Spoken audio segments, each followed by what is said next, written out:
자, 예수복음 시리즈 7번째 시간입니다. 7번째 시간입니다. 너무 반갑죠? 너무 반가워요. 아마 악수하고 싶어요. 소영이 얼마나 만에 왔죠, 교회?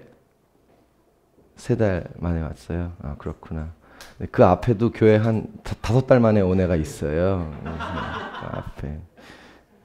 예. 예. 조용히 하라. 현우가 곧 장가 갑니다. 그래서 신앙생활을 잘해야지 장가 가는. 자, 예수복음 시리즈 오늘 7번째 시간인데요. 그동안 여러분 우리가 오늘 6번째까지 했는데 그동안 1장 한 거예요. 1장 1장을 6번에 한 겁니다. 사실 더 쪼개려면 더 쪼갤 수 있었는데 너무 길어지면 진도가 안 나가면 힘들기 때문에 7번째 시간입니다. 제가 잠깐 6번째까지를 2줄 만에 정리하고 7번째 시작해야 됩니다. 여러분, 예수복음 시리즈 1탄부터 6장까지 이렇게 나눴습니다. 예수님에 대해서 우리가 나눴는데요. 그분이 말씀이래요. 그분이 말씀이셔서 우리와 대화하기를 원한대요. 두 번째, 그분이 빛이래요. 그래서 그분이 오시면 우리 안에 어둠이 떠나간대요. 아멘. 세 번째, 그분이 생명이래요. 그리고 그분을 믿으면 하나님의 자녀가 되는 권세가 주어진대요. 아멘. 아멘이죠? 왜 이렇게 오늘 줄줄이 다 옵니까? 오늘 밥 안 주는데 빨리 들어오세요. 네, 저기도 임신해가지고 빨리 자, 지금까지 예수복음 1탄부터 6탄까지 6번째 시리즈까지 계속해서 하나님 말씀하신 게 뭐냐면 이런 거예요. 그분이 말씀이시다. 그분이 빛이다. 그분이 생명이다. 그 얘기는 그분이 곧 메시아라는 거예요. 그분이 곧 하나님이라는 거예요. 여러분 믿으세요? 예수님 곧 하나님이시죠. 자, 그러면 봅시다. 오늘 7탄에서 할 얘기가 7번째 시리즈에서 할 얘기가 바로 그거예요. 예수님이 정말 그렇게 말씀이고 생명이고 빛이면 우리 안에 있는 어둠을 떠나가게 하는 메시아 하나님이라면 우리가 예수님을 믿을 뿐만 아니라 우리가 예수님을 따라야 된다는 얘기를 하는 거예요. 예수님을 따르라. 이게 오늘 7번째 시리즈의 제목입니다. 여러분 우리가 예수님을 따를 수 있기를 바랍니다. 자, 이렇게 정리하세요. 머리에. 예수를 믿는다는 것은 곧 예수를 따른다는 것이에요. 예수는 정신으로 믿는 게 아니라 삶으로 따라가는 것이죠. 자, 오늘 본문 35절에 37절의 말씀을 읽고 시작하십시다. 시작. 또 이튿날 요한이 자기 제자 중 2사람과 함께 섰다가 또 예수께서 거니심을 보고 말하되 보라 하나님의 어린 양이로다. 2 제자가 그의 말을 듣고 예수를 따르거늘. 자, 빨리빨리 할게요. 여러분 지난주에 우리가 세례 요한에 대한 얘기를 마지막에 잠깐 언급했습니다. 세례 요한이 예수님 전하는 사람이었어요. 자, 근데 오늘 본문 이렇게 시작합니다. 세례 요한이 자기 제자 2명하고 같이 있습니다. 근데 이 2 제자는 누구냐면 좀 이따 얘기하겠지만 예수님의 제자가 되는 안드레라는 사람이 하나 있고 이 요한복음을 쓴 사도 요한일 가능성이 높아요. 이 2 제자하고 세례 요한이 셋이 같이 있는데 예수님이 가시는 거예요. 그러니까 세례 요한이 이렇게 말해요. 야, 저분이 내가 증거하는 그분이야. 저분이 온 세상 인류의 죄를 위해서 이 땅에 하나님의 어린 양으로 오신 분이야. 이런 얘기를 해요. 자, 그랬더니 결과가 뭐냐면 이 2 제자가 예수님을 따르게 돼요. 예수님의 제자가 돼버려요. 자, 여러분 여기서 세례 요한이 얼마나 훌륭한 사람인지를 알 수 있어요. 자, 무슨 말이냐면 여러분 자기 제자를 그냥 예수님 제자로 그냥 보내버린 거예요.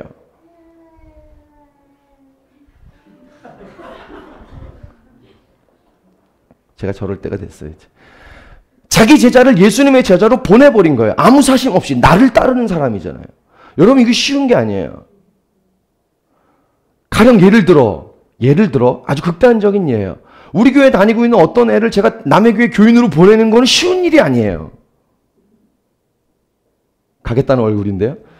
그게 쉬운 게 아니에요. 자기 제자를 예수님의 제자로 보낸 거예요. 사심 없이. 자, 여기서 여러분 이런 결론을 내릴 수 있어요. 여러분 좋은 스승이란 예수님을 따르게 해주는 게 좋은 스승이에요. 여러분 좋은 선생님이란 예수님을 따를 수 있게 예수님의 제자가 될 수 있게 해주는 게 좋은 선생님이에요. 자, 그런 관점으로 제가 좋은 목사라면 여러분이 예수님을 따르게 해줄 때 제가 좋은 목사예요. 여러분이 예수님의 제자가 되게 해줄 때 제가 좋은 목사예요. 여러분의 삶을 이해하는 대로 끝나는 게 아니라 예수님을 따르세요. 예수님의 제자가 되세요. 라고 말할 때 제가 좋은 목사예요. 근데 그런 관점에서 볼 때 제가 저에게 좋은 점수를 못 내리겠어요. 관계도 마찬가지예요. 여러분 우리가 관계를 다 맺고 사는데 우리 관계에서 예수님을 따르게 해주는 관계가 좋은 관계예요. 그런 관계를 맺고 계세요? 우리 관계에서 두 사람이 어떤 선택을 할 때 예수님을 선택할 수 있게 해주는 관계가 좋은 관계예요. 아유, 됐어야, 한 번쯤 이게 아니라 예수님을 선택해 줄 수 있는 관계. 부부도 마찬가지예요. 모든 상황 속에서 예수님 선택할 수 있도록 배려하는 그 관계가 진짜 좋은 부부죠. 여러분, 우리 한번 생각해 봅시다. 우리의 관계에서 예수님을 따르는 관계를 맺고 있습니까? 예수님을 따를 수 있도록 우리가 도와주고 있습니까? 여러분, 우리 관계에서 예수님을 따르는 선택들이 있게 되길 주의 이름으로 축복합니다. 우리가 예수님을 삶에서 따를 수 있기를 바랍니다. 그래서 오늘 예수님 따른다는 얘기를 세 가지로 하고 마칠 겁니다. 자, 본문을 읽기 전에 첫 번째는 전체적인 맥락으로 하나 볼 수가 있습니다. 자, 여러분, 오늘 4명의 제자가 예수님을 따라요. 안드레, 시몬 베드로, 빌립, 그리고 나다나엘, 이렇게 4사람이 따릅니다. 자, 이렇게 예수님을 4사람이 따른 일로 오늘 본문이 시작되는데, 여러분, 이게 예수님 공생애의 시작이에요. 예수님이 이제 이 땅에서 하나님 나라를 선포하는 일을 시작하시는 거예요. 공생애가 시작되는 거예요. 여러분, 이게 무슨 말이냐면, 잘 들어보세요. 오늘 말들이 연결돼서 아리까리한 얘기들이 있을 수 있어요. 잘 들어보세요. 여러분, 예수님은 자신의 공생애를 사역으로 시작하지 않았다는 거예요. 뭐고 기적으로 시작하지 않았다는 거예요. 예수님은 자기의 공생애를 시작할 때 성공하려고 시작한 게 아니라 사람을 부르고 사람을 제자 삼는 일로 시작하셨다는 거예요. 뭘 의미합니까? 여러분, 예수님은 사역에 관심이 있지 않습니다. 예수님은 성공에 관심이 있지 않습니다. 이 땅에. 예수님의 관심은 사람에게 있다는 거예요. 여러분, 예수님에게 이 땅에 주어진 시간은 딱 3년이에요. 할 일이 굉장히 많으셨을 거예요. 근데 예수님은 그 3년의 시간을 자기 성공하려고 쓰지 않습니다. 자기 사역의 어떤 성취를 위해 쓰지 않으십니다. 예수님은 자신에게 주어진 그 3년을 대부분 제자들을 키우는데 할애하세요. 그리고 결국 이 땅에 남기고 가신 건 12명의 제자예요. 예수님의 목적은 사람에게 있다는 것이죠. 여러분, 예수님의 목적이 사람이라는 게 무슨 말일까요? 간단해요. 예수님의 관심은 저와 여러분이라는 겁니다. 아멘. 예수님은 사역에 관심 없어요. 성공에 관심 없어요. 예수님은 이 땅에서 잘 먹고 잘 살고 누리는 거에 관심 없으셨어요. 예수님의 관심은 그냥 저와 여러분이에요. 근데 여러분, 이게 얼마나 위로가 되는지 몰라요? 예수님 나에게 관심이 있다. 왜일까요? 여러분, 세상은 여러분의 능력에 관심이 있잖아요. 세상은 여러분의 성공에 관심이 있잖아요. 때로 가족들도 내 능력과 내 성공에 관심이 있잖아요. 근데 예수님은 그게 아니에요. 그냥 오로지 나 자체의 성공이 있어요. 남편이 부인이 우리 아버지가 우리 엄마가 돈 얼마 벌어오냐에 관심 없어요. 예수님의 관심은 어디 있어요? 그냥 우리 자체에 있어요. 이게 너무 위로가 돼요. 우리 옆에 사람에게 좀 얘기해 주시겠어요? 예수님 당신에게 관심이 있습니다. 자, 근데 보십시오. 예수님이 나에게 관심이 있다는 말은 이런 말이에요. 그건 내 마음에 관심이 있다는 거예요. 여러분, 예수님은 우리의 마음에 관심이 있어요. 내가 뭘 어려워하는지, 내가 뭘 힘든지, 내가 뭘 좋아하는지. 자, 보십시오. 여기서 예수를 따른다는 게 어떤 의미인지 나와요. 예수를 따른다는 첫 번째 의미는 이거예요. 그분과 마음을 나누는 거예요. 마음을 나누는 거예요. 그게 제자고 그게 예수님 따르는 거예요. 자, 오늘 본문에 뒤부터 볼게요. 45절에 49절의 말씀을 같이 한번 읽겠습니다. 45절 49절. 자, 시작. 빌립이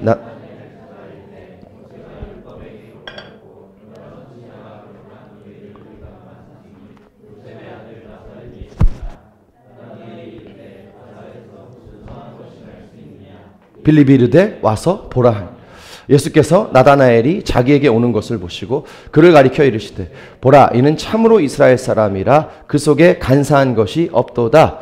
나다나엘이 어떻게 나를 아시나이까? 예수께서 대답하여 이르시되 내가 무화과 나무 아래에 있을 때 보았다. 나다나엘이 대답하되 랍비여.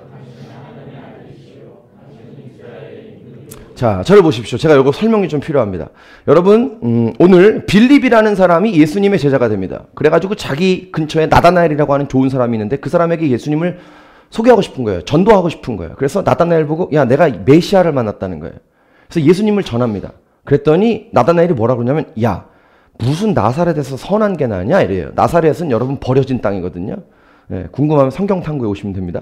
버려진 땅이에요. 관심이 없는 땅이에요. 예, 짤막한 광고를 해야죠. 그래서 이 나사렛 선한 게 안 난다 그러는 거예요. 그랬더니 빌립이 야 그러지 말고 와서 봐 이런 거예요. 그래서 나다나엘이 가서 예수님 만났어요. 만났더니 초면에 예수님이 나다나엘에게 이렇게 말하는 거예요. 너 참 이스라엘 사람이구나. 네 속에 간사한 게 없다 이래요. 이게 무슨 말이냐면 나다나엘의 마음을 예수님이 알았다는 거예요. 자, 제가 이거 좀 이따 설명할게요. 나다나엘의 마음을 알았다는 거예요. 자, 그랬더니 나다나엘이 이런 질문을 다시 예수님께 드려요. 예수님, 저를 어떻게 아세요? 저 아세요? 이렇게 물어본 거예요. 깜짝 놀란 거예요, 사실 약간. 화난 게 아니에요. 깜짝 놀란 거예요. 그랬더니 예수님이 이렇게 말해요. 나 빌립이 너 부르기 전에 네가 무화과 나무 아래에 있는 거 봤어. 이런 말을 해요. 자, 이게 무슨 말이냐면 여러분 이스라엘 백성들은 포도나무나 무화과나무 아래에서 율법을 배웁니다. 말씀을 배워요. 자, 근데 그 말씀을 배운다는 건 그냥 말씀을 배운다는 의미가 아니라 이런 거예요. 유대 사람들, 이스라엘 사람들은 말씀을 배우면서 자기의 나라에 메시아가 오는 걸 그렇게 기다려요. 이해되세요? 나다나엘도 그 나무 밑에서 말씀 공부하면서 메시아를 기다리는 그런 사람이었다는 거예요. 그 예수님이 그 사람을 처음 보고 이렇게 얘기하죠. 너 참 이스라엘 사람이야. 네가 간사한 게 없어. 이 얘기는 너 메시아를 기다리고 있는 사람이라는 거 내가 알아. 이런 말이에요. 나다나엘의 마음을 정확하게 꿰뚫어 본 거죠. 그죠? 나다나엘의 마음을 아신 거죠. 사랑하는 여러분, 예수님이 저와 여러분의 마음을 아십니다. 아멘. 그 마음을 알았어요.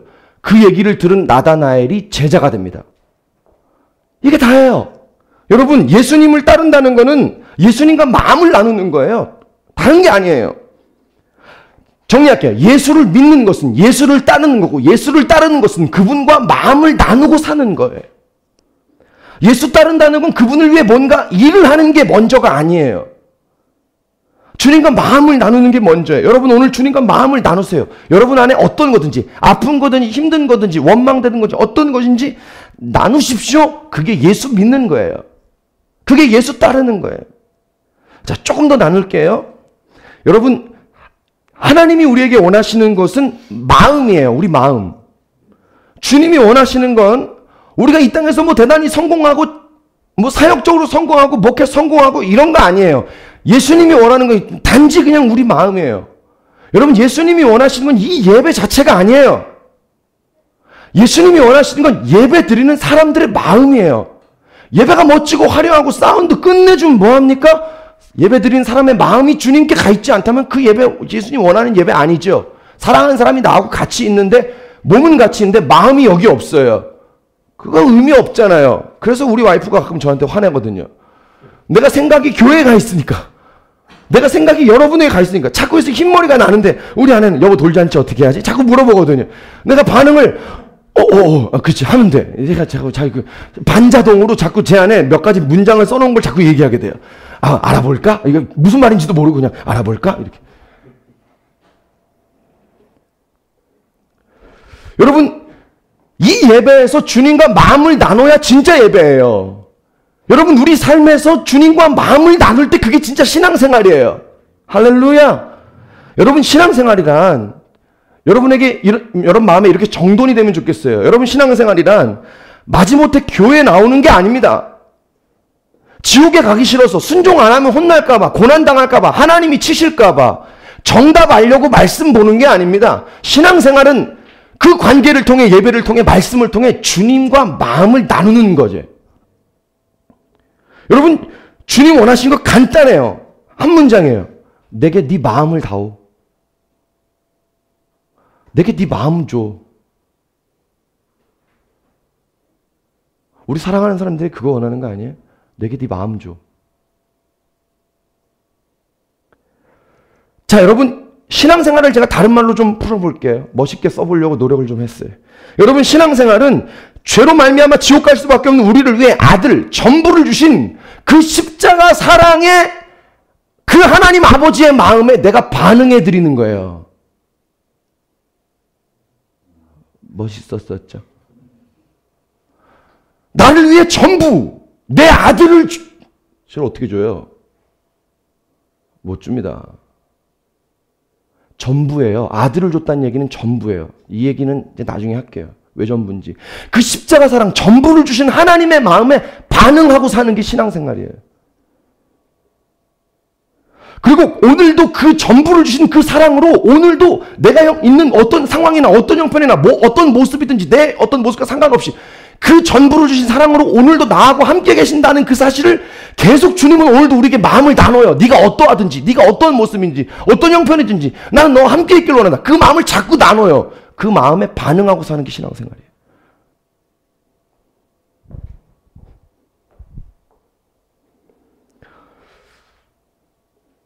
그분의 마음을 알아들이는 것이죠. 여러분, 방언 막 유창하게 샬라샬라샬라샬라 하는 게 신앙 좋은 게 아니에요. 신앙 좋은 건 주님의 마음을 나누는 거예요. 누가 신앙생활 잘한다고 말하면 그가 그분과 마음을 나누고 있고 그 마음을 따라가고 있느냐는 거예요. 여러분, 예수의 마음을 따라갈 수 있기를 바랍니다. 예수의 마음을 따라가야 이깁니다. 예수의 마음을 따라가야 승리합니다. 그게 신앙생활 잘하는 거예요. 사랑하는 여러분, 오늘 주님과 마음을 나누실 수 있기를 축복합니다. 주님이 계속 찾아오시는 마음을 혹시 외면하고 거절하고 계시지는 않습니까? 나누세요. 괜찮아요. 정직히 어떠한 모습이든지 언제든지 그분은 준비되어 계세요. 그분은 준비되어 계세요. 이건 원고에 안 쓴 건데 신앙생활을 도덕적으로 하지 마세요.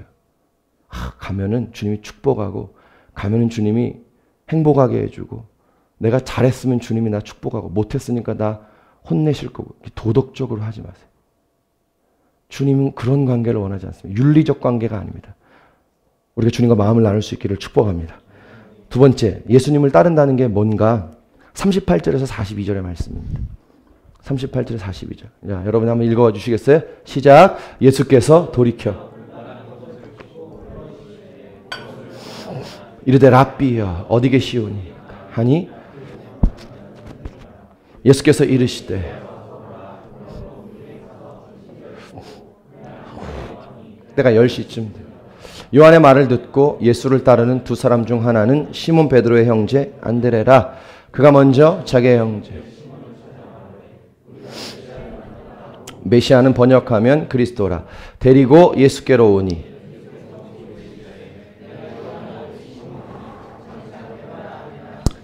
게바는 번역하면 베드로. 자, 아까 제일 처음에 제가 세례 요한의 두 제자가 안드레와 사도 요한이 예수님을 따랐다고 말했어요. 그렇죠? 자, 근데 이 두 사람이 세례 요한의 말을 듣고 예수님을 딱 따라서 예수님을 따라왔어요. 예수님이 사는 거처까지 따라옵니다. 그랬더니 예수님이 그 두 사람을 이렇게 보고 계시다가 이렇게 질문해요. 무엇을 원하느냐? 이렇게 물어봐요. 이 질문이 핵심이에요. 이게 키예요. 뭘 원하니? 이런 말. 이 말을 다른 말로 바꾸면 이런 거예요. 너희 날 따르는 목적이 뭐니? 너 예수님 왜 따르니? 이런 말이에요. 여러분, 우리가 이 질문을 잘 생각해 볼 필요가 있어요. 이 질문 굉장히 중요한 거예요. 여러분, 특별히 여기 초신자들 말고 신앙생활 좀 오래 하신 분들 여기 질문하셔야 돼요. 스스로. 나 예수님 왜 따르고 있습니까? 나 예수님께 왜 헌신하고 있습니까? 질문하셔야 합니다. 자, 결론부터 말하면 이렇습니다. 반대 얘기를 하면 금방 이해가 되니까. 여러분, 혹시 우리는 세상 성공 위해서 예수님 따르고 있지 않습니까? 여러분, 우리는 나의 안정과 평안 위해서 예수님 따르고 있지 않습니까? 여러분, 우리는 내가 하고 싶은 것 성취, 이루려고 예수님 따르고 있지는 않습니까? 자, 예수님을 따라야 되는 목적이 뭘까요? 37절부터 40절 말씀 제가 한 번 더 읽겠습니다. 37절부터 40절이에요. 여러분 눈으로 잘 보시기 바랍니다. 두 제자가 그의 말을 듣고 예수를 따르거늘 예수께서 돌이켜 그 따르는 것을 보시고 물어 이르시되 무엇을 구하느냐? 이르되 랍비여 어디 계시오니까 하니 예수께서 이르시되 와서 보라. 그러므로 그들이 가서 계신 데를 보고 그날 함께 거하니 때가 10시쯤 되었더라. 요한의 말을 듣고 예수를 따르는 두 사람 중에 하나는 시몬 베드로의 형제 안드레라. 자, 저를 보시죠. 여러분, 제가 한 번 더 읽겠다고 해서 본문을 읽었는데 여기 예수님을 왜 따라야 되는지 그 이유가 안 나와요. 대신에 이런 말이 몇 번 반복됩니다. 예수를 따르다. 이런 말이 반복이 돼요. 예수를 따르다. 여러분, 이게 힌트예요. 자, 보십시오. 여러분, 예수님을 따르는 목적이 뭘까요? 없어요. 그냥 예수님 따르는 게 목적이에요. 예수님 따르는데 목적이 없어요. 그냥 예수 따르는 게 목적이에요. 제자의 목적은 다른 데 있잖아요. 성공에 있지 않아요. 이 땅의 안정감에 있지 않아요. 성취에 있지 않아요. 내가 뭐 하고 싶은 거 누리려고 예수님 따르는 게 아니에요. 그냥 예수님 그분 자체에 있어요. 예수님 따르는 것 자체가 목적이에요. 여러분, 우리가 성공을 위해서 예수님 따르지 않습니다. 성취를 위해서도 아닙니다. 근데 때로는 그런 것들이 필요합니다. 성공도, 안정도, 성취도 예수님 따르는 과정에 그런 것들이 분명히 있기도 해요. 자, 근데 들어보세요. 그게 목적은 아닙니다. 예수님을 따른다는 거는 그런 게 목적이 아니라 그냥 예수 자체 그분이 목적이 된다는 말이에요. 할렐루야. 자, 여러분, 예수님이 우리의 삶의 목적이 된다는 말을 여러 가지 의미가 있지만 제가 오늘 두 가지 정도만 소개하고 하려고 합니다. 첫 번째는 이런 거예요. 예수님이 우리 삶의 목적이 된다는 얘기는 이런 거예요. 예수에 미치는 거예요. 예수에 미쳐 사는 거예요. 그게 예수님 따르는 거예요. 그게 예수님이 목적이 되는 거예요. 예수에 미치는 거. 여러분, 제가 그랬죠? 예수 믿는 것은 예수님 따르는 거고, 예수님 따르는 것은 예수가 목적이 되는 거예요. 예수에 미치는 거라는 거예요. 자, 조금 부드러운 말로 할까요? 미친다는 말이 좀 거시기 하니까. 부드러운 말로 할까요? 예수로 충만한 거예요. 예수로 가득 넘쳐나는 거예요. 그게 예수님을 따르는 거예요. 난 우리가 예수님에 미칠 수 있기를 바랍니다. 자신이 없죠? 약간 좀 거부감이 있죠? 약간 뭔가 광신도 같죠? 자, 그렇지 않습니다. 자, 저를 보십시오. 저를 보십시오. 어려워하지 말고 저를 보십시오. 여러분, 보세요. 예수에 미치면 하나도 안 힘들어요.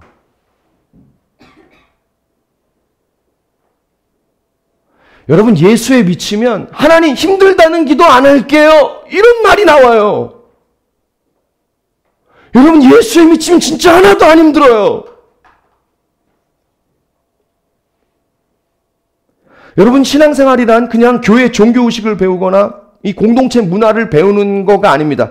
그런 것들이 우리에게 필요하지만 그게 신앙생활의 본질이 아니에요. 신앙생활의 본질은 보세요. 종교의식 자체에 있는 게 아니고요. 와서 예배의 의식 자체에 있는 게 아니고요. 신앙생활은 살아계신 하나님과 인격적인 관계를 누리는 거예요. 그리고 그로부터 생명을 공급받는 것입니다. 이게 신앙생활의 키예요. 본질이에요. 굉장히 중요한 말씀이에요. 요한복음 10장 10절의 말씀을 같이 읽겠습니다. 요한복음 10장 10절 같이 읽어볼까요? 시작. 도둑이 오는 것은 도둑질하고 죽이고 멸망시키려는 것뿐이요 내가 온 것은 양으로 생명을 얻게 하고 더 풍성히 얻게 하려는 것이다. 여러분, 예수님이 이 땅에 우리에게 오신 것은 우리 구원하고 끝이 아니에요. 생명을 얻게 한 후에 그 후에 또 더 풍성한 생명을 얻게 하려 하는 거예요. 여러분, 신앙생활의 본질은 여기 있는 겁니다. 그냥 종교의식 자체에 참여하는 게 아니에요. 교회 문화에 참여하고 누군가 교제하는 게 아니에요.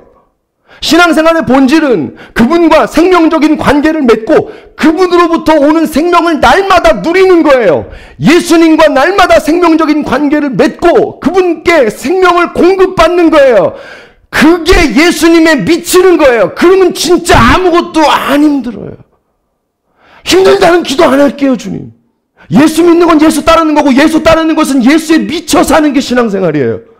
이사야 40장 29절 말씀 31절까지 같이 한번 읽겠습니다. 우리 너무 좋아하는 말씀이죠. 자, 시작. 피곤한 자에게는 능력을 주심 무능한 자에게는 힘을 더하시나니 소년이라도 피곤하며 곤비하며 장정이라도 넘어지며 쓰러지되 오직 여호와를 앙망하는 자는 새 힘을 얻으리니 독수리가 날개치며 올라감 같을 것이요 다른 박진하여도 곤비하지 아니하겠고 걸어가도 피곤하지 아니하리로다. 아멘. 여러분, 물어볼게요. 이 말씀이 정말 우리 삶에 가능하다고 믿습니까? 가능하다고 믿으세요? 안 가능한데 성경이 써놓지 않았겠죠? 그럼 이 말씀이 우리 삶에 가능한 이유가 뭘까요? 독수리가 날개치며 올라가듯이 힘을 얻고 장정이라도 곤비하고 쓰러지고 자빠지되 우리는 독수리가 날개친 것처럼 하나도 피곤하지 않고 살 수 있는 근거가 뭘까요? 예수에 미치는 겁니다. 예수로 충만한 것입니다. 예수로 가득 차는 것입니다. 여러분, 예수로 충만하면 하나도 안 힘들어요. 독수리가 날개쳐 올라갑니다. 피곤하지 않아요. 여러분, 그거 아세요? 인생은 해석입니다. 여러분, 저와 여러분의 지금 오늘의 이 현실이 예수 안에서 해석되어지기만 하면 웬만한 고난은 다 사라집니다. 고난이 없어진다는 말이 아니에요. 고난이 있지만 인생이 예수 안에 해석되어지기 때문에 풀리는 거예요. 수수께끼가. 충분히 사라지는 거예요. 인생은 해석이에요. 예수 안에서 해석이에요. 여러분, 이왕 신앙생활 하는 거라면 우리가 예수에 미쳐서 신앙생활을 해야 우리 안에 고난도 이기고 고통도 이기고 힘들지 않고 기쁨으로 독수리가 날개치며 올라가듯이 날아갈 수 있는 줄 믿습니다. 이왕 신앙생활 하는 거 그냥 교회 나와주지 마세요. 예수에 미쳐주세요. 여러분, 교회는 예수에 미친 공동체입니다. 초대교회 성령을 받은 그 제자들이 바깥으로 뛰쳐나왔어요. 근데 그 바깥에는 그들을 죽이려고 하는 적들이 우글댑니다. 예수에 미치지 않고는 적들이 있는데 어떻게 두려움을 뚫고 나오겠어요? 예수에 미쳤기 때문에. 여러분, 교회는 예수에 미친 사람들의 공동체예요. 자, 근데 보세요. 예수에 그들이 미쳤더니 교회에 부흥이 일어났습니다. 여러분, 교회 부흥이 언제 일어난 줄 아세요? 예수에 미친 사람들이 교회에 있을 때 교회 부흥이 일어납니다. 실력 있다고 교회가 부흥하지 않아요. 경험 있다고 교회가 부흥하지 않아요. 돈 있다고 부흥하지 않아요. 사람 많다고 그게 부흥이 아니에요. 예수에 미친 사람들이 있을 때 교회가 부흥합니다. 그때 하나님이 교회를 쓰시는 겁니다. 실력 있다고 쓰는 게 아니에요. 경험 있다고 쓰는 게 아니에요. 예수에 미칠 때 주님이 쓰시죠. 여러분, 우리가 예수에 미칠 수 있길 바랍니다. 그러면 진짜 하나도 안 힘들어요. 하나도 힘들지 않아요. 이번 주 신방하는데 청년이 그러더라고요. 목사님, 우리 교인이에요. 목사님, 하나님은 맨날 거꾸로 살래요. 제가 그 얘기 딱 듣는 순간 그랬어요. 얘 잘하고 있네. 속으로. 걔한테는 얘기 안 했어요. 속으로. 이거 잘하고 있네. 이야. 내 마음이 너무 좋더라고요. 여러분, 그렇죠. 교회에서 하는 얘기 다 세상하고 거꾸로 가죠. 우리 지난주 말씀 잠깐 기억해 볼까요? 하나님은 결과와 상관없이 사랑한다. 세상에서 망하라는 얘기죠? 그렇죠? 결과와 상관없이 사랑하시면 그렇게만 살면 망하잖아요? 여러분, 그래요. 교회 안에서 하나님이 하시는 말씀 전부 세상과 거꾸로 가기도 해요. 근데 여러분, 그거 아세요? 그게 신앙이에요. 세상을 버리라는 말도 아니에요. 세상과 도외시하라는 말도 아니에요. 자, 잘 들어보세요. 정리할게요. 원리가 다른 거예요. 능력이 있어서, 실력이 있어서, 경험이 있어서, 기술이 있어서 쓰는 게 아니라 예수에 미쳐야 하나님이 쓰시고 예수에 미쳐야 하나님이 축복하시는 거예요. 원리가 다른 게 신앙생활이에요. 여러분, 우리가 이렇게 신앙생활 할 수 있기를 축복합니다. 예수에 미치면 하나도 안 힘들어요. 여러분, 우리가 예수에 미쳐서 세상을 이길 수 있게 되기를 주님은 축복합니다. 자, 그래서 예수가 목적된다는 두 번째 의미는 뭐냐면, 여러분, 예수님이면 충분하다는 얘기예요. Too enough. 충분해요. 여러분, 예수에 미치면 하나도 안 힘들다고 그랬죠? 힘들겠지. 왜 안 힘들겠어요? 근데 넉넉히 이겨지는 거죠. 사라지는 거죠. 예수가 내 안에 너무 미치도록 충만하니까. 그때 깨달아요. 굉장히 중요한 깨달음이에요. 여러분의 인생을 바꿀 수 있는 깨달음이에요. 진짜 제가 이것 깨닫고 제 인생이 바뀌었거든요. 너무 힘들었는데 예수님으로 충분하니까, 충만하니까 이겨지는 거예요. 그때 깨달았어요. 예수면 충분하네. 이거 깨달았을 때 인생이 완전 뒤집어집니다. 여러분, 예수님이면 충분해요. 돈이 필요할 것 같았어요. 지금 이 상황에서 내게 필요한 건 돈이야. 그렇게 생각하세요? 지금 내 상황에서, 이 상황에서 필요한 것은 그거야. 저 사람이 필요해. 저 사람이 없었으면 좋겠어. 이 상황이 바뀌었으면 좋겠어. 절대 오해하지 마세요. 필요해요. 그거 분명히 필요한 것이죠. 그런데 그게 없어서 고뇌하고 갈등하고 있다가 주님을 만났는데 주님이 오시니까, 예수에 미치니까, 예수로 충만하니까 넉넉히 사라진 거예요. 그때 깨닫는 거예요. 예수님이면 충분하구나. Too enough. 주분, 미치와 우레마스. 예수 다다케 미치와 우레마스. 차고 넘치는 거예요. 내 마음에 예수가. 충분히 이겨지는 거예요. 여러분, 예수님이면 충분해요. 예수님이면 충분해. 복음이면 충분해요. 여러분, 우리가 예수로 충만해서, 예수로 충분해서 세상을 이길 수 있기를 주의 이름으로 축복합니다. 제가 이번 주에 큐티하는데 주님이 그런 마음을 주시더라고요. 월요일 큐티하는데요. 화요일 큐티인가? 큐티하는데 이런 마음을 주시더라고요. 정씨가 너 거룩한 공동체 만들지 않겠니? 거룩한 공동체가 뭐예요, 주님? 에스라가 저 바벨론 페르시아에서 70년 동안 포로되고 거기서 생활에 다 정착하고 있던 그 이스라엘 사람들을 데리고 오는 거예요. 성전 하나 세우겠다고. 하나님의 말씀 붙들고 살겠다고. 여러분, 그게 교회예요. 자, 오해하면 안 돼요. 세상을 등지거나 도외시하자는 말이 아닌 거예요. 여러분, 예수님이면 충분하고 복음이면 충분합니다. 자, 그런데 우리 삶에 이렇게 예수님이면 충분하고 예수님으로 충만한 그런 우리의 삶을 방해하는 것들이 있어요. 저게 이번 주에 좀 주신 말씀이 하나 있는데요. 누가복음 21장 34절의 말씀입니다. 같이 한번 우리 읽어볼까요? 시작.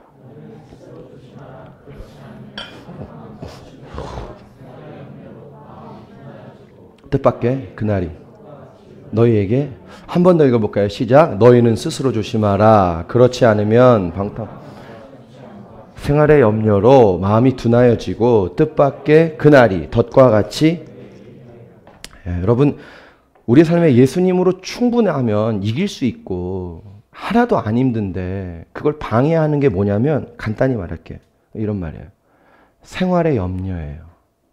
생활의 염려. 말씀에 예수님 이렇게 말씀하십니다. 잘 들어보세요. 이해하셔야 돼요. 그냥 무턱대고가 아니라 이해하셔요. 여러분, 말씀에 예수님 이렇게 말씀해요. 너희 스스로 조심해라. 그렇지 않으면 방탕함과 술 취함과 생활의 염려로 마음이 둔해진다. 이렇게 말씀합니다. 여러분, 여기서 둔해진다는 말이 헬라어로 바리노라는 말인데 이런 말이에요. 짐을 지우다. 이렇게. 이런 말이에요. 간단하게 말하면 짐이라는 단어예요. 짐. 여러분, 이 짐이라는 단어를 좀 생각해 볼 필요가 있는데요. 여러분, 짐진 사람을 한번 생각해 보세요. 무거운 짐을 지금 메고 있는 사람 한번 상상해 보세요. 자, 그 사람의 관심과 목적은 뭘까요? 지금 무거운 짐을 메고 있어요. 뭘까요? 짐을 빨리 풀어놓는 거죠? 내리는 거죠? 자, 이런 말이에요. 보세요. 짐은 목적이 되어버려요. 이게 굉장히 중요한 말이에요. 여러분, 짐은 목적이 됩니다. 목적. 여러분, 우리 삶에 어떤 짐이 있잖아요? 근데 그건 나도 모르게 그게 내 인생의 목적이 되어버려요. 아하, 굉장히 중요한데? 여러분, 우리 삶에 어떤 내 인생에 짐이 있다면 그게 목적이 돼요. 이거 잘 생각해야 됩니다. 술 취함과 방탕함과 생활의 염려를 한마디로 제가 말하면 이런 말이에요. 한마디로 말하면 이런 말이에요. 그거 먹고 사는 일이에요. 여러분, 그게 우리 짐이잖아요. 그죠, 사실? 먹고 사는 게 짐이잖아요? 맞잖아요? 그거 아니라는 게 아니에요. 근데 여러분, 그게 우리의 짐이 되는 순간, 들어보세요. 그게 어느 순간 내 목적이 되어버려요. 여러분, 먹고 살려고 사는 건 아니잖아요? 그렇죠? 그거 필요하지만, 그런 현실이 분명히 중요하지만, 우리가 먹고 살려고 살지는 않잖아요? 근데 먹고 사는 일이 우리의 마음에 짐이 되기 시작하면, 그게 우리의 인생의 목적으로 변질이 되어버린다는 얘기를 예수님이 하시는 거예요. 여러분, 그게 필요한 것하고 목적이 되는 거하고 전혀 다르죠? 달라요. 여러분, 예수님을 믿는 건 이 땅에 먹고 사는 일이 목적이 아니에요. 성공도 목적이 아니에요. 성취도 목적이 아니에요. 이제 그분이 나를 위해 죽으셨다고 하면 이제 나를 살리신 그분을 위하여 사는 것. 고린도후서 5장 17절. 예수가 우리의 목적이 되는 것이죠. 그것이 우리의 목적이죠. 여러분, 먹고 사는 게 필요하지만 그게 우리의 목적은 아닙니다. 자, 근데 그거 아세요? 세상 사람들도 우리가 똑같은 얘기를 합니다. 여러분, 세상 사람들이 열심히 사는 세상 사람들이 이런 말을 해요. 중간에 살다가. 아니, 내가 지금 뭐 하려고 이러고 살고 있어? 뭔 부귀영화를 누리려고? 무슨 말일까요? 그 사람들도 자기가 먹고 사는 게 자기 인생의 목적이 아니라는 걸 알고 있다는 말이에요. 여러분, 예수를 믿든 안 믿든 먹고 사는 게 목적은 아니에요. 아니죠? 잘 생각해 보세요. 우리가 먹고 살려고만 이러고 살고 있다고 하면 비참한 거예요. 비참합니다. 근데 보십시오. 그게 오늘 말씀이 이걸 얘기하는 거예요. 그게 자꾸 목적이 되어져요. 나도 모르게. 우리의 의도와 상관없이. 이게 문제예요. 여러분, 생활의 염려라는 그 염려라는 단어가 헬라어로 메림 라이스라는 단어인데 그게 무슨 말이냐면 이런 거예요. 근심과 걱정으로 방향이 바뀌어 버린다. 이런 말이에요. 생활의 염려, 먹고 사는 일로 인생의 목적이 방향이 바뀌어져 버리는 거예요. 그게 목적이 아닌데 그렇게 되어버리는 거죠. 여러분, 먹고 사는 게 목적이라는 말이 좀 무슨 말일까요? 현실에 끌려다닌다는 말이겠죠? 자, 현실이 어려우면 현실에 끌려다닐 수밖에 없어요. 그걸 말하는 게 아니에요. 그럴 수밖에 없지만 그 안에서 원망하고 지치고 낙심하고 포기하고 그만두고 모든 것을 놓는, 또 근데 그러다 보면 그것이 목적이 돼서 그것으로 계속 살게 돼. 이 사이클이에요. 제가 굉장히 예민한 부분을 다루고 있다고 생각합니다. 자, 저를 보실까요? 여러분, 목회하는 제가 먹고 사는 게 목적이겠어요? 찬양사역하는 현우, 먹고 사는 게 목적이겠어요? 그러면 찬양사역 안 하죠. 그럼 제가 왜 찬양사역 하겠어요? 찬양사역 하기 위해서 막노동 나갑니다, 제. 먹고 사는 게 목적이면 그거 안 하겠죠. 여러분, 제가 목회하는 게 먹고 사는 게 목적은 아니에요. 성공하는 게 제가 목적이겠어요? 아니에요. 근데 제가요, 생활의 염려와 먹고 사는 게 근심이 되기 시작하면 그게 저도 모르게 목적이 돼요. 그래서 내 안에 예수를 자꾸 잃어버려요. 이게 자꾸 화가 나요. 목적이 예수님에서 결국은 얼마나 잘 먹고, 얼마나 잘 살고, 얼마나 좋은 집 살고, 얼마나 평안하게 살고, 얼마나 좋은 차 타고로 자꾸 바뀌어요. 얼마나 내 목회에 성공할 수 있느냐로 자꾸 바뀌어요. 나도 모르게. 예수님으로 미쳤던, 충만했던 마음이 자꾸 변질이 돼요.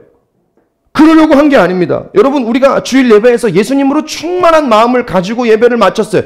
근데 한 주간 그것이 우리가 이 땅에서 먹고 사는 그 일들이 우리의 짐이 되기 시작하는 순간 한 주 내내 그것이 우리의 목적이 되어서 살아버리는 거예요. 우리의 의도와 상관없이. 예수님을 마음에 다 잃어버리고. 그래서 예수님이 이렇게 말씀하시는 거예요. 너희 스스로 조심하라. 그렇지 않으면 술 취함과 망탕함과 생활의 염려로 마음이 둔해진다. 무슨 말이에요? 마음이 둔해지는 줄 모르고 그 방향과 목적이 달라져 버리기 시작하는 거예요. 여러분, 대안이 뭘까요? 예민한 얘기를 여러분 오래 들으셨어요. 대안이 뭘까요? 내 마음에 내 목적이 달라지지 않는지 잘 살펴야 합니다. 자, 근데 이것으로는 부족합니다. 이건 그냥 상식적 대안이에요. 대안이 뭘까요? 예수님에 미쳐야 합니다. 아멘! 예수님에 미쳐야 됩니다. 예수님에 미치면 현실에 끌려다니지 않고 현실을 이깁니다. 여전히 어렵지만 do enough. 예수다답게 미치와 후레마스. 넘쳐나요. 제가 이번 주에 이 말씀이 하도 사무쳐가지고요. 세안하는 사람이 있어서 제가 전화를 했어요. 그래서 어떤 사람이냐면 한때 예수님 굉장히 헌신했던 사람인데 지금은 이제 예수님이 다음 길로 인도하실 거를 이제 기도하는 마음으로 준비하고 지금은 특별히 아무것도 안 하고 있는 사람입니다. 제가 전화했어요. 야, 어떠냐? 어떻게 살고 있냐? 나한테 이 말씀 주셨다. 나 이런 거 깨달았다. 근데 네 생각이 많이 나서 내가 고민을 많이 하다가 전화했다. 그랬어요. 그래서 제가 이렇게 얘기했어요. 얘기를 나누다가 한 30분 통화를 하다가 난 네가 잘못 가고 있다고 생각하지 않아. 넌 분명히 예수님을 따르고 있고 예수님이 너의 인생을 이끌어갈 걸 믿어. 그런데 지금 자칫하면 우리의 마음이, 나도 그랬지만 우리의 마음이 목적이 바뀌어져 버려 살 수 있어.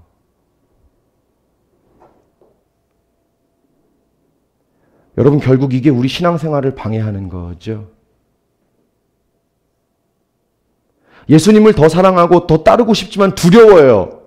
예수님 더 따르면 뭔가 현실에 더 어려워질 것 같아요. 뭔가 안정감이 없이 자꾸 살아야 될 것 같은 두려움이. 그래서 순종을 못 하겠어요. 주님이 뭔가 말씀만 한다 그러면 책을 덮고 싶어요. 채널을 닫고 싶어요. 제게 없을까요? 제게도 있어요. 자꾸 근데 두려운 거예요. 근데 여러분 오해하시면 안 돼요. 현실을 도외시하고 살라는 말이 아닌 거예요. 들어보세요. 단 현실을 등지고 도외시하고 세상을 전혀 나무란 듯 사는 게 아니라 우리 가족의 형편을 아무것도 지켜보지 말자는 말이 아니라 단 먹고 사는 것이 안정감이 성공이 성취가 우리의 목적이 되지 말자는 거예요. 여러분 축복합니다. 여러분은 그렇게 기준이 낮은 사람이 아닙니다. 여러분은 기준이 낮지 않아요. 기준이 낮으면 망합니다. 여러분은 그럴 사람들이 아니에요. 여러분은 기준이 높아요. 여러분은 기준이 낮지 않아요. 굉장히 높은 사람들이에요. 제가 저를 돌아보는데 굉장히 주님께 죄송한 거예요. 화가 나고. 제가 홍대 올 때, 이 홍대 처음에 올 때 하나님이 홍대 땅의 청년들 제게 다 주세요. 제가 개척 초기에 온누리교회하고 여기 두 개 공동체 섬기면서 새벽에 온누리교회에서 새벽 예배 인도하고 1부 인도하고 2부 인도하고 지하철 타고 여기 상수역으로 오거든요. 상수역에서 내려서 새벽에 이렇게 걸어오다 보면은요, 그 클럽 많은 그 삼거리 포차 그 거리 앞에 애들이 널브러져 있어요. 제가 그 애들 보면서 하나님께 참 많이 기도했어요. 하나님, 이 땅을 제게 주세요. 이 홍대 땅에 이 지금 예수가 없어 버려지고 죽어가는 이 애들 내게 좀 주세요. 이 땅에 40만 명 있다 그래요. 홍대 땅에. 주님 내게 좀 주세요.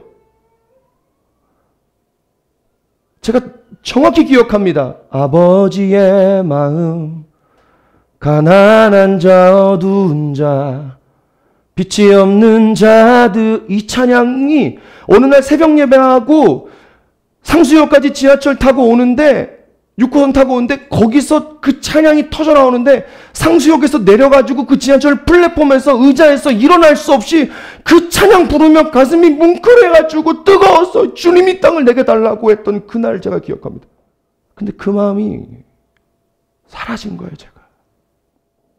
그게 너무 화가 나는 거예요. 여기 와서 먹고 사는 거 어렵고 부모님은 점점 나이 들어가시는데 나는 아무것도 하는 거 없고 자식은 낳았고 와이프는 기다리고 있는데 난 아무것도 못하니까 나도 모르게 그 마음이 바뀌는 거예요. 한 번도 먹고 사는 게 제 목적인 적은 없었어요, 여러분. 제가 이 목회하는 5년 동안. 근데 나도 모르게 바뀌어요. 예수에서 내 마음이 이 땅에서 언제 교회 안정되나? 언제 교회 목회 부흥하나? 여러분, 제가 이러고 있으니까 생활에 빠져서 예수님 잃어버린 사람들에게 제가 말도 못했어요. 너 그러면 안 돼. 너 예수님 단단히 붙들어야 돼. 너 예수님께 미쳐야 지금 너의 현실 이길 수 있어. 제가 예수님 따르게 해주는 세례 요한과 같은 삶을 전혀 못 살았어요. 그래, 세상에서 좀 성공도 하고 지혜도 있어야지.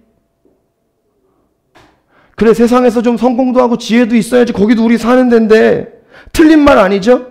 근데 여러분, 세상에서 성공도 하고 지혜도 있으라는 그 말이, 들어보십시오, 세상에서 현실적이 되라는 말은 아니에요. 여러분, 너무 현실적이면 안 된 거예요. 그건 우리의 방법이 아닙니다. 그거는 세상의 길이에요. 그건 믿음의 길이 아닌 것이에요.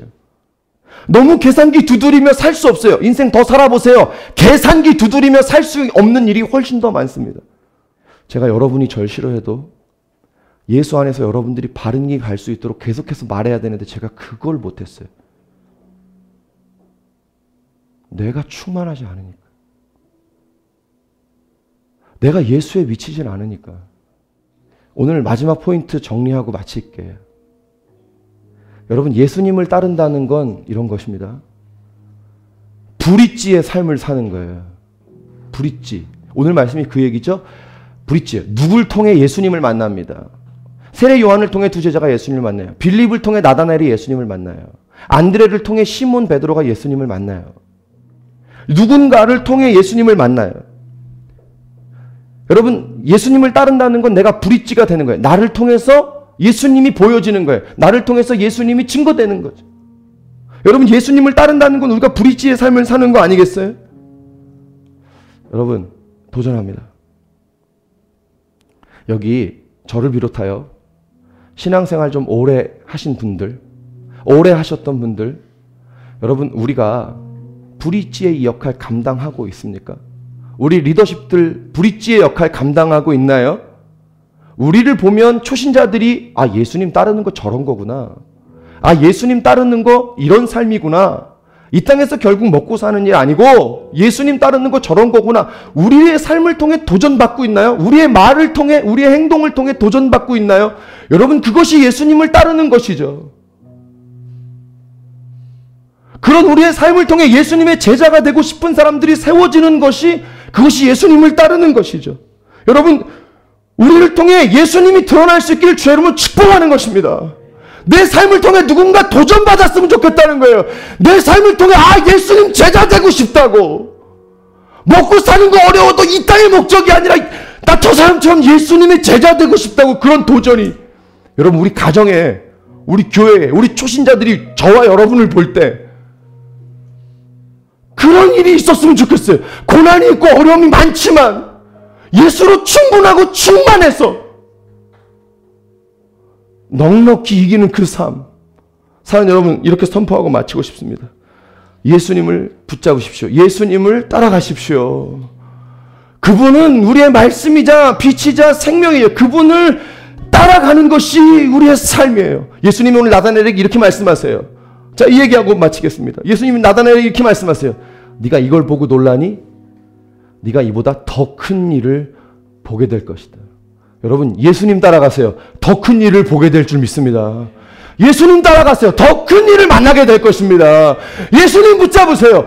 더 큰 일이, 더 놀라운 일이 우리의 삶에 일어날 줄 믿습니다. 아멘. 우리 같이 좀 자리에서 일어나서 기도하십시다.